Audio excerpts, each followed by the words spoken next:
माने जोंना न'आ बै किटचेना बैहाय ओमफ्राय बार आरि दं आरो ना बार दं जोंना बारियाव बार दं मोनसे गिदिरबा बियो उनियाव मानै लाबो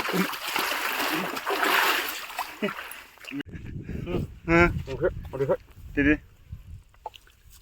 नुगुरखा स' गाइस बरायहरलायबाय आरो ना भिडिअ बानायफुबाय थानायावनो खालि फनल' फैदोंमोन स' माने बरायखांबायमोन आं दहायनो स' बरायफिनबाय नैबे दैसा जिरि जिरि बोनो माथो दैयानो उल्थासो बोहैबाय नामा बयलार माबा ओरै साहासो बोहैबाय आरो ना दैया नायलाय ओरै साहा खिन्थु बरायबा नै बाथु खालायनाय फाग्ला गोजाजोबखासै मानसिफ्राथ' एकदमबारे जंगलिया एकदमबारे फाग्ला एकदमबारे होनलायबावो एन्जरा मोजाङै नाय मिथिबाय लोंनायनि मानैसो बुथुमग्रोखानोसै जोङो दा खामनाय लाफाखादों जोंना 30 थाखानि बनसुला फंबाया एम्बुआ बै थायो एम्बुआ बैथिं मा देर दं नामा हो दांसैलामोन खबलायसिगोन होनबा दिनै जानांगौआ मा जालु आयु बुरियाथ' देराया नायलांदो आरो ना इन्जय जागोन दिनै ना ओरैबायदि स' बनि जाहांबाय आरो ना आदैमोन मासे दंबावो जे बरनदोब्रा नों गोरि नुबाय र' होमबालाय नै र' थामार' साले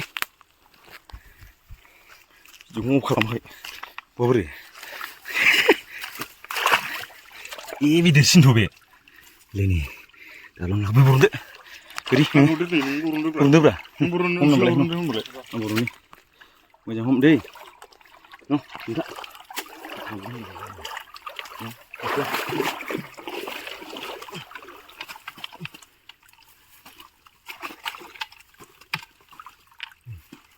गिदिरथ' एसे बेलेग गिदिरबा बियो उनियाव मानै लाबो इन्जय दा लाइफ जरा मानै मोनबाय आरो ना उनियावनो आदैमोन हनायफोर स्लाइट जाहांबाय मानै है गुमथि हिनजावफोर आयौ जानाय होनबाथाय गैया निदांसैलाया आयौ जा गिदिर फाग्ला खुरनाया खुरब्लुंजोब्बाय फाग्लासो दाउलालाय बेखौ लालायनो साले आयौ जालिस मानसियाथ' जानाय बेलायनो आयै ओरै दंजोबो है बेखौ मोनखागोन जों न'आव बहाबा बेलायनो गुदानि बेलाय बेनिसो अबे नैबे बेनो जागोन बेनो गोथौथ' बेसे गोरि गोथौ बियो ओइ खुसिया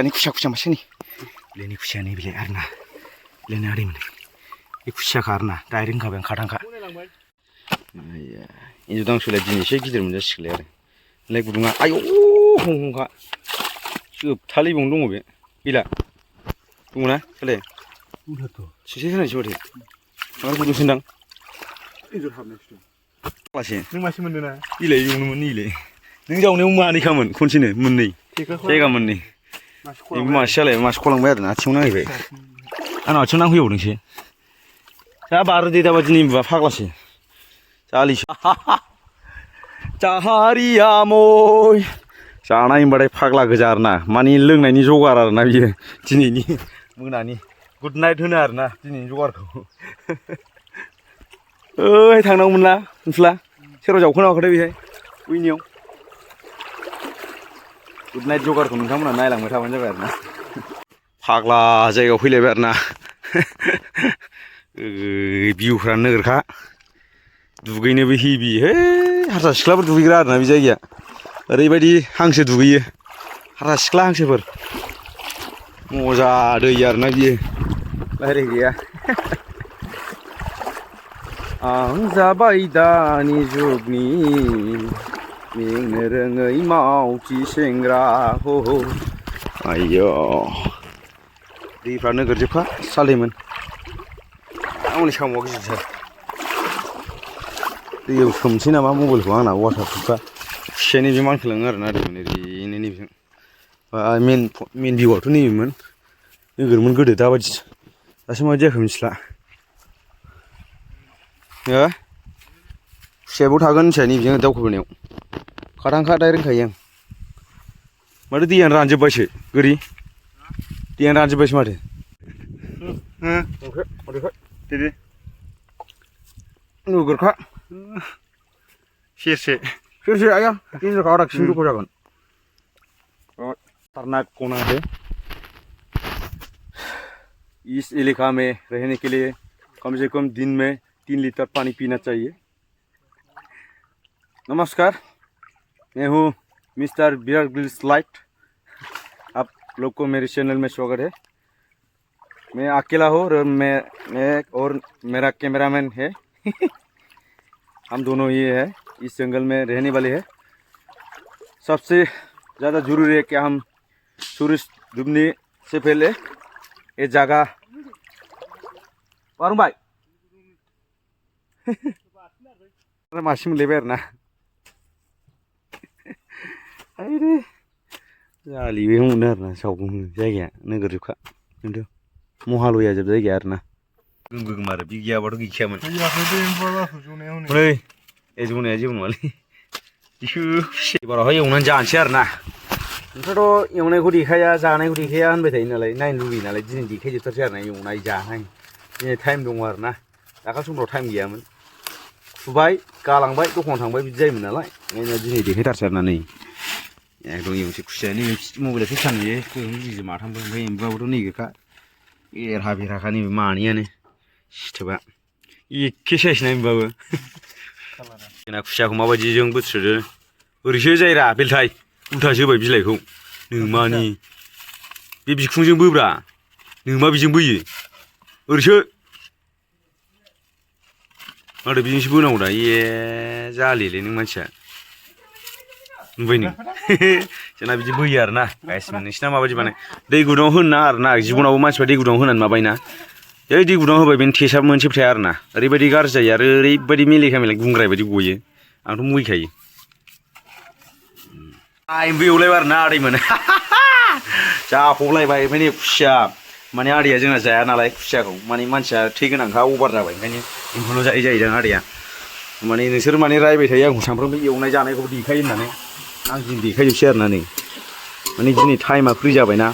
ओमफ्राय जोंना माने एम्बुआ बिदिनो जागोन आरोना जेबो हालदै हुलदै होआ आरोना जोंना जों गामियाव आलादासो दसे खोबथ'नोसै आरोना नोंथांमोनखौ एसे आन्दो खालामसैलाय नै सासे अनिला बेयाव दंफैयो आरोना गुरि गानलायबावनाय अनिला सिथो नालाय थरला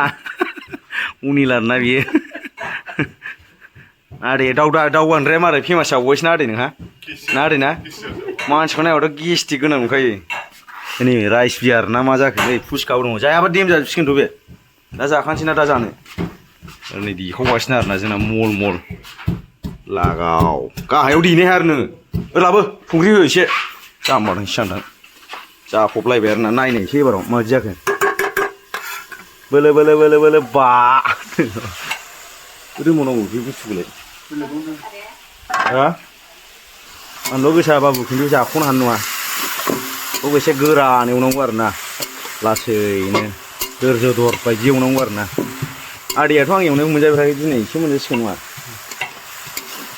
जिरायदोब्रा आदै आंना हिन्जाव खारबावनो जानांगौ जे नों उन्दैसो बेलाखौ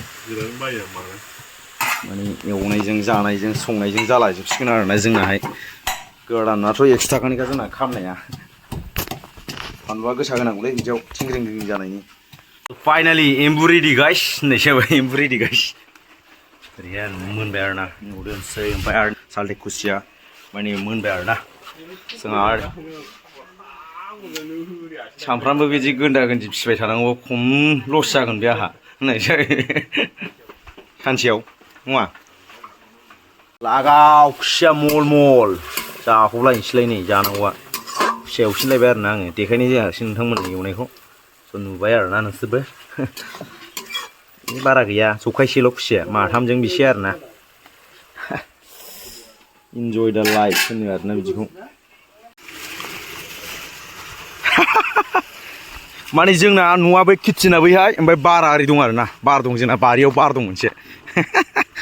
लागाव इन्जय मा जाखो